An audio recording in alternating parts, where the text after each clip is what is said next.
Bonsoir à toutes, bonsoir à tous et bonsoir Ariane Loz. Bonsoir. On est ravis de vous avoir ce soir. Ariane, 3 questions si vous voulez bien. Si vous étiez un sentiment, vous seriez lequel? Alors, je serais peut-être le sentiment, la tendresse, C'est pas mal. parce que j'essaie de regarder l'être humain avec beaucoup de tendresse quand je fais des vidéos, quand je mets en scène des personnages, j'essaie On va de en les parler. faire... Parfois la tendresse manque un peu quand même. Pas dans vos spectacles, hein, dans la vie.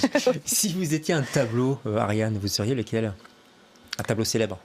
Oui, oui, que tout le monde connaît, donc Ouais. j'ai pensé à la Joconde, comme ça, là, tout le monde... Ah ouais. Oui. Pas très original. Oui, parce que la vraie est cachée dans les réserves, C'est vrai, et que la fausse, tout le monde vient la voir. exactement. Et si vous étiez un personnage historique?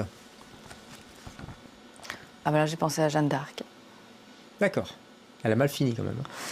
Ouais, mais c'est une femme célèbre. Oui, on peut le dire. Allez, en tout cas, vous êtes comédienne, vidéaste et plein d'autres choses aussi. Vous êtes pour l'instant sur la scène du Théâtre des Tanneurs et vous êtes l'invité de LCR ce soir.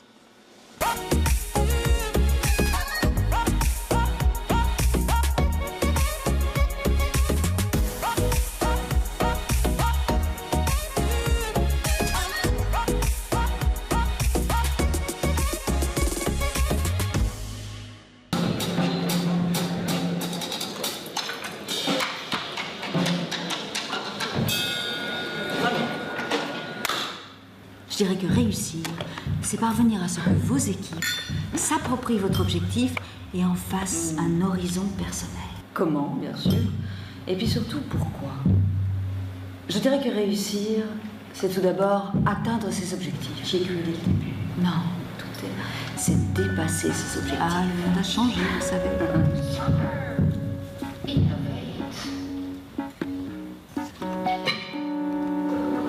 Agilité, adaptation. Keep up with the KPI. Adaptation. Key performance indicators. Stronger. They help you. L'échelle véritable de la réussite, c'est ça. C'est l'épanouissement.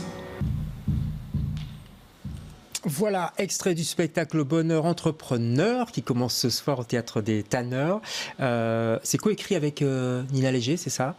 Sur le monde du travail, bonheur, travail. Est-ce que le bonheur, c'est le travail, Ariane? Je me suis posé la question, pourquoi est-ce que je fais une pièce sur le travail Ouais. Et surtout dans le monde dans lequel on vit, le bonheur contribue au travail ou le travail contribue au bonheur. Tout a commencé avec une phrase que j'ai vue sur un magazine: être heureux rend-il plus productif? Et donc là, j'ai vaste vu question. une inversion de logique, parce que finalement, est-ce qu'on travaille pour vivre ou est-ce qu'on vit pour travailler? Ouais. Est-ce que vous croyez qu'on est plus productif quand on est heureux? Est-ce qu'on a besoin d'être plus productif si on est heureux? Ouais. C'est peut-être ça aussi la question. Oui, c'est vrai. Là, vous retournez à la question. Ceci dit, la société du travail nous dit à tous et à toutes, soyez productifs. Produisez surtout, pas de temps mort. Ouais. Et c'est quelque chose que j'ai l'impression d'avoir aussi intégré dans ma manière d'être. J'ai fait beaucoup de films rapidement, avec beaucoup d'enthousiasme. Vous n'arrêtez pas. Et peut-être que c'est bien aussi, parce que c'est une belle énergie. Et en même temps, quand tout le monde est épuisé, qu'on arrive à des burn-out et beaucoup de souffrance par rapport à ça, peut-être que quand même c'est une maladie de société, du coup, de notre société, et des injonctions qu'elle a créées autour du travail. C'est étrange parce que le travail, ça peut être un remède à l'angoisse, et puis le travail, ça peut aussi mener finalement à l'angoisse. Enfin, vous voyez, c'est un peu les deux. Oui, je n'ai pas décidé moi-même lequel était fautif, l'envie de faire ou le... Oui. C'est quoi le travail aujourd'hui? C'est un labeur? C'est une activité? C'est une passion? Pour C'est vous? toute la question que posait la pièce. Est-ce que c'est quelque chose dans lequel on se moule? Mais vous posez la question pour moi? Oui, aussi pour vous, oui. Alors oui, quand on est artiste, on a un travail passion, un travail qu'on aime faire. Et en même temps, il y a du travail. Quand il faut envoyer un mail pour inviter un programmateur à une pièce, il y a un petit travail derrière. Et il y a des choses qui sont très techniques. Donc l'idéal, si j'ai bien compris, c'est que sa passion devienne son travail, ou que son travail soit passionnant. Non, pas tout à fait. Ça dépend. Pour chacun... La pièce parle vraiment de cette problématique du bonheur au travail Ouais. quand on travaille dans des grosses entreprises. Moi, j'ai pas cette expérience-là. Je me suis basée sur des interviews de grands managers, de grands patrons, sur des publicités que j'ai vues dans des Harvard Business, dans des magazines sur le sujet, et puis sur une expérience personnelle parce que j'ai travaillé parfois comme comédienne pour des discussions difficiles en entreprise qui sont simulées avec un coach en communication. Ouais, ça se fait beaucoup, ça se fait de plus en plus ça d'ailleurs. Hein, ouais. Ben, je ne sais pas si c'est de plus en plus, mais moi je l'ai fait à une époque et j'ai aussi vu les ressources humaines nous accueillaient souvent en disant voilà, ce serait bien de parler du burn-out. Il y a beaucoup de gens qui souffrent au travail. Donc, Ah, c'est marrant ça. Et au début, quand vous aviez commencé ce travail dans les entreprises, on vous parlait moins du burn-out? C'est quelque chose qui ça a toujours été. Hein. Ça a toujours été. Pendant les quelques années où j'ai fait ça, il y avait toujours quand même ce souci récurrent. Ouais. Et ça a fait que je m'y suis intéressée encore plus. Ouais. J'imagine. D'où l'idée pour vous de travailler là-dessus. Alors, vous êtes, je l'ai dit, comédienne, vidéaste, vous mélangez un petit peu les deux au Théâtre des Tanneurs. Ceux qui ont eu la chance de voir votre travail au Max, au Grand Ornu, je crois que l'expo est terminée. Hein. Elle vient de terminer dimanche. Là, c'était des vidéos silencieuses, on était déjà un peu dans ce domaine-là. Ici, je voudrais qu'on regarde une première photo. Voilà, ça ressemble à un tournage, mais vous amenez le spectateur, la spectatrice dans le tournage, dans le travail du cinéma finalement. C'est ça que vous vouliez montrer aussi. Oui, c'est ça. À un moment, je me suis dit, si je fais une pièce sur le travail, peut-être que je dois montrer mon propre travail. Ouais. Et regarder les gens en train de travailler, c'est peut-être quelque chose que j'ai appris très tôt quand j'ai fait un stage au CAI Théâtre avec Marianne Van Kerkhove, la dramaturge. On avait été voir une répétition de Chris Verdonk et il avait expliqué qu'il avait fait une première pièce où 2 plâtriers faisaient un mur pendant 2 heures. Et tout le monde était suspendu à leurs gestes et était resté regarder. Et donc, c'était quelque chose que j'avais en tête. Quand on regarde quelqu'un en train de faire son travail, on est assez fasciné parce que c'est pas le nôtre, donc on est curieux. Il y a un savoir-faire aussi dans le travail. Vous demandiez tout à l'heure, l'idéal, c'est un travail passion. Je pense que quand il y a un vrai savoir-faire... Oui, c'est vrai. Il y a presque un artisanat, même si on est dans de la technique comme le cinéma, par exemple. Il y a réellement un savoir-faire, que ce soit pour l'éclairage, la prise de son, la lumière. C'est tout un ensemble, en fait. Et souvent, quand il y a des ratés, parce qu'on se permet, puisque c'est un tournage sur scène, on se permet les ratés que vous et moi, on connaît. J'avais... Voilà. Le public aime bien ces petits moments-là, parce que là, on est vraiment dans ma machinerie. Ouais. Et vous rentrez dans toutes sortes de personnages, parce qu'à la base, vous êtes quand même comédienne. Vous parlez du travail. Je me demandais, en préparant cette émission, si ce n'était pas plutôt le travail dans les villes. Parce que j'ai l'impression que le travail, j'allais dire dans les champs, à la campagne, est complètement différent. En tout cas, sur le rythme, ici, vous parlez beaucoup de mondanité. D'ailleurs, la mise en scène, c'est une table de banquet. On est dans un dîner mondain. Oui. Bah, je me suis, comme je vous disais, basée sur des interviews de grands patrons.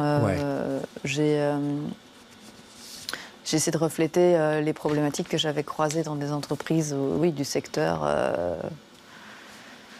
comment on appelle ça, le secteur... marchand. Oui, là où on n'est pas dans les matières premières, ça c'est sûr. On n'est pas dans les... de transformation. J'essaie d'imaginer maintenant une pièce sur... Vous savez quoi, je vais vous aider. On va regarder une deuxième photo qui est tristement d'actualité. C'est Auchan, je ne sais pas si vous avez entendu parler, des infos qui sont sorties depuis hier soir. Il y a 2400 emplois qui sont même pas menacés, qui sont supprimés. Plein de magasins vont fermer. Ils disent que c'est l'offensive du duo Leclerc-Intermarché sur les prix bas qui tue quelque part Auchan. Mais on sent que c'est une course aussi à la productivité qui atteint ses limites, non? Ça, c'est des sujets qui vous intéressent. Et au vernissage du Grand Ornu, j'ai dîné avec l'ancien directeur du Grand Ornu qui m'a expliqué d'où vient le burn-out. Dites-nous, ça nous intéresse. Allez-y, vous avez 2 heures. Vous savez que chez Auchan, on scanne nous-mêmes maintenant. On peut en prendre un scan. Voilà. Il m'a expliqué qu'à l'époque, nous, on a connu l'époque où il y avait une caissière, mais il y avait aussi un pompiste, il y avait quelqu'un à la poste. C'est vrai. Aujourd'hui, on fait tout nous-mêmes. On fait les virements bancaires, on fait la poste, on rajoute plein de micro-activités qui, en fait, avant, c'était un métier. Il y avait l'allumeur de réverbère, apparemment, à l'époque où mes parents étaient enfants. Donc, le marchand de lait qui apportait le lait devant les portes. Tous ces petits jobs-là, on les fait tous nous-mêmes. Et on se dit que c'est normal. Et en plus, avec le smartphone, c'est pratique et ça va plus vite. Mais c'est pratique et ça va plus vite. C'est ces micro-tâches qui se rajoutent qui finalement épuisent l'esprit de quelqu'un qui doit pouvoir se concentrer sur une tâche. Ouais. Donc quand chez Auchan, maintenant, on scanne nous-mêmes, oui, effectivement, il y a besoin de moins d'humains. Mais, Alors, on scanne nous-mêmes pour...